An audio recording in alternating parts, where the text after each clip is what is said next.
Key 2. The High Priestess. Gimel, third letter of the Hebrew alphabet, is a double letter. Its name means camel.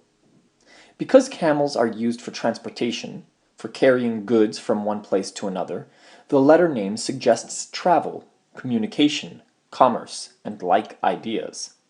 Because merchants and pilgrims use camels in making journeys together, Gimel suggests association, combination, coexistence, partnership, and the like. Because a camel has means for carrying extra supplies of water, it symbolizes moisture. Finally, the camel is the ship of the desert, and its humps look something like a crescent. Gimel is represented in English by the letter G, which has also a hard and a soft pronunciation. Hard as in girl, soft as in germanium. The numeral value of Gimel in Hebrew arithmetic, and in reckoning the numeration of Hebrew words, is 3. The moon is the celestial body assigned to Gimel. First, because the moon is a satellite, accompanying the earth.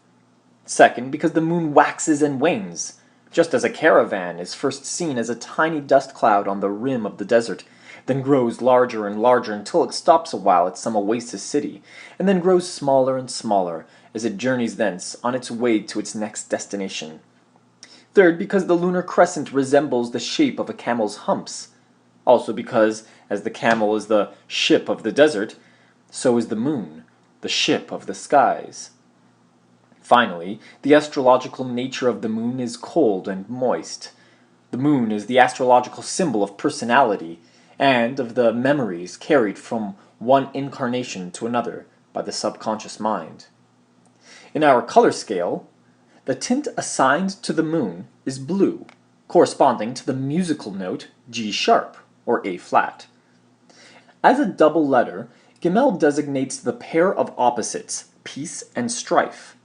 For, as in the world, peace and war are mainly dictated by the conditions of commerce, communication, and transportation, so in human personality, adjustment or maladjustment are largely determined by the response of subconsciousness to the things and people with whom we are brought into communication. Uniting intelligence is the mode of consciousness attributed to Gimel. As transportation, camel and caravan, brings distant places nearer together and establishes communication between them, so does subconsciousness, which is the connecting medium between human personalities, unite us to one another, regardless of distance. Subconsciousness is the agency of telepathic communication. Below is the direction attributed to Gimel. That which is below is secondary, subordinate, dependent, under control, subject to command, obedient. All these ideas are clearly related to the idea of camel as an obedient beast of burden. They relate in consciousness to the subordinate element of personal subconsciousness, at all times amenable to control by suggestions which originate in the mental activities symbolized in tarot by the magician, who represents self-consciousness. The title, High Priestess, means literally chief feminine elder, or primary receptive aspect of the life power. In Hindu philosophy, this is Prakriti, the pre-cosmic root substance, which is the substratum beneath all the objective planes of existence.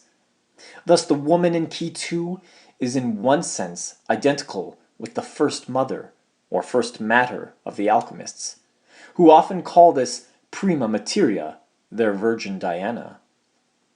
Diana is the goddess of the crescent moon. She is also the great Hecate of Greek occult philosophy. Hecate, often confused in ancient mythology with Luna, was supposed to have all secret powers of nature at her command. In fact, the High Priestess corresponds to all the virgin goddesses of the ancient world, to Artemis, guardian and helper of childbirth, to Maia, mother of Hermes, to Bona Dea, who, out of modesty, never left her bower or let herself be seen of men, and to Cybele, whose sanctuaries were caves.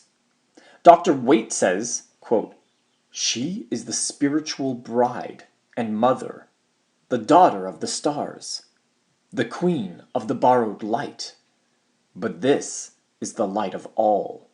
End quote. Thus, she also represents Eve before her union with Adam. Her number, 2, has been explained heretofore as a symbol of duplication, reflection, copying, transcription, reproduction, and so on. It relates definitely to memory, the basic function of subconsciousness. The number 2 also suggests the ideas of duplicity, deception, untruth, illusion, error, and delusion. This is correct, because subconsciousness repeats and elaborates the mistaken results of faulty, superficial, self-conscious observation. Being at all times uncritically amenable to suggestion, and, at the same time, the channel of telepathic communication, subconsciousness is the source of most of the foolish notions which cause our maladjustments. Something of this lies behind the biblical allegory that Eve was the means of Adam's temptation and fall. In contrast to the magician, who stands upright in a garden, the high priestess is seated within the precincts of a temple. The walls of the building are blue, and so are the vestments of this virgin priestess. Blue, the color assigned to the moon, and to the element of water, represents the primary root substance, the cosmic mind stuff, which is the element particularly attributed to the creative world. The high priestess herself is a symbol of this root substance. The 2 pillars between which she sits are those of Solomon and Hermes. Opposite in color, but alike in form, they represent affirmation, white pillar bearing the letter Yod, initial of the word Yakin, and negation, the black pillar bearing the letter Beth, initial of the word Boaz.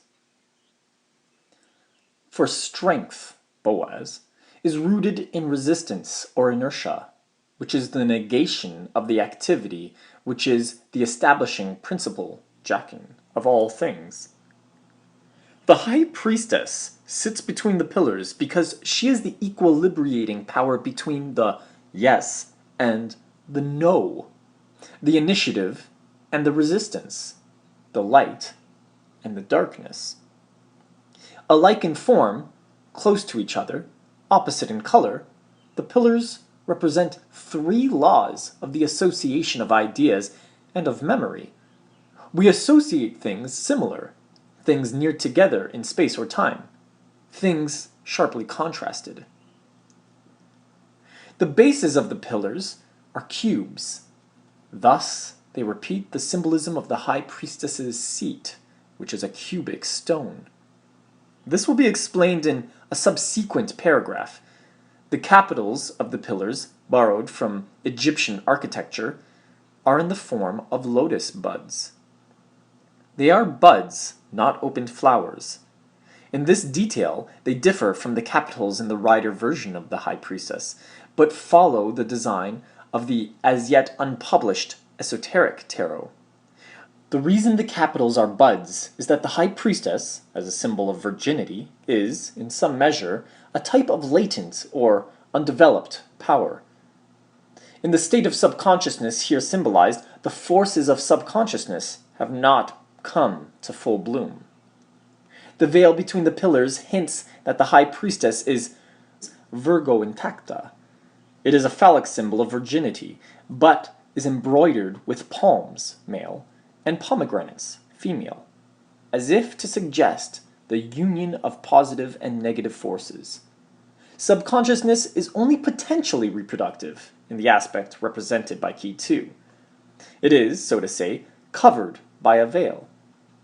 Only when this veil is rent or penetrated by concentrated impulses originating at the self-conscious level may the creative activities of subconsciousness be released and actualized.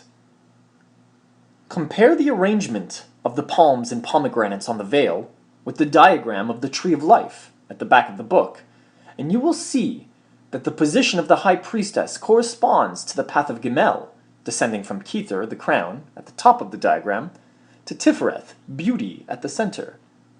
Note also that the number of Tifereth, 6, corresponds to the 6 sides of the cube whereon the high priestess sits. The high priestess wears a silver crown, reminding us that silver is the metal of the moon. This crown shows the crescents of the waxing and waning moon, with her full orb between. It is the horned diadem of the Egyptian Isis, another of the feminine deities personifying the root matter of all things. She sits on a cubic stone, a symbol of salt, which crystallizes in perfect cubes, and a reminder of the saltness of that mystical sea which is associated with the Virgin Mary.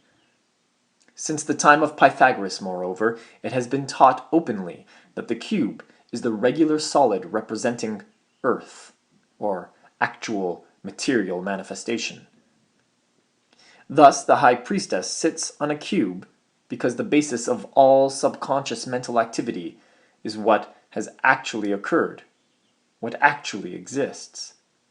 This underlying reality is what is designated in Hebrew by the name Yod-He-Vav-He, Jehovah, and to this word the figures required to define the proportions of a cube have special reference. Every cube has 6 sides, 8 points or corners, and 12 edges or boundary lines. The numbers required to express a cube's peculiar limitations being 6, 8, and 12, their sum is 26, and this is the sum of the values of the Hebrew letters Yod, He, Vav, He, or Jehovah. What actually exists, what really is, what materialists and idealists alike misunderstand and misinterpret, is the real presence of that which was, is, and shall be. This real presence is the basis of all subconscious activity.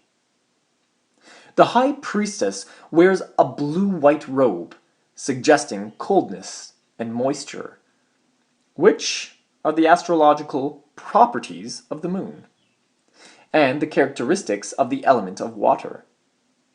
The folds of this robe show a shimmering radiance like that of moonlight on water, and below the white pillar, this garment seems to flow out of the picture like a stream. It symbolizes the stream of consciousness, familiar to students of psychology. In tarot, the robe of the high priestess is the source of the river and of the pools which appear in several subsequent major trumps. The scroll in the woman's lap is that of memory. In some versions of this key, it is a book, half open. This is the record of past events, of all mental and physical states, indelibly impressed in subconsciousness. Subconsciousness is both universal and personal. Thus, the memory record includes the past events of race history, the past events of the history of the planet, and the past events of this whole cycle of cosmic manifestation. Hence, the scroll is inscribed with the word Torah, which is the phonetic equivalent of the Hebrew word Torah, or law. Yet, this word is also related to the Latin rota, from which, as explained in chapter 3, the very name tarot is derived. Natural law is the cosmic subconscious record of every event in the innumerable cycles and sub-cycles of the life power's self-expression. In the rider pack, there is a yellow crescent at the feet of the high priestess. This is good lunar symbolism, but it confuses the symbolic issues. This will be better understood after you have read the explanation of the Empress in the next chapter. The solar cross of equal arms on the high priestess's breast shows the union of positive, upright, and negative, horizontal, male and female, active and passive, originating and duplicating elements. It also foreshadows the completion of the entire cycle represented by the 22 tarot keys, because this cross of equal arms is the original form of the Hebrew letter Tav, the final letter of the Hebrew alphabet. Again, this same cross stands for Hecate, who, among other things, was patroness of all crossroads, according to Greek mythology. Finally, the arms of the cross are related to the number 4, or square of 2, as are the square sides of the cube.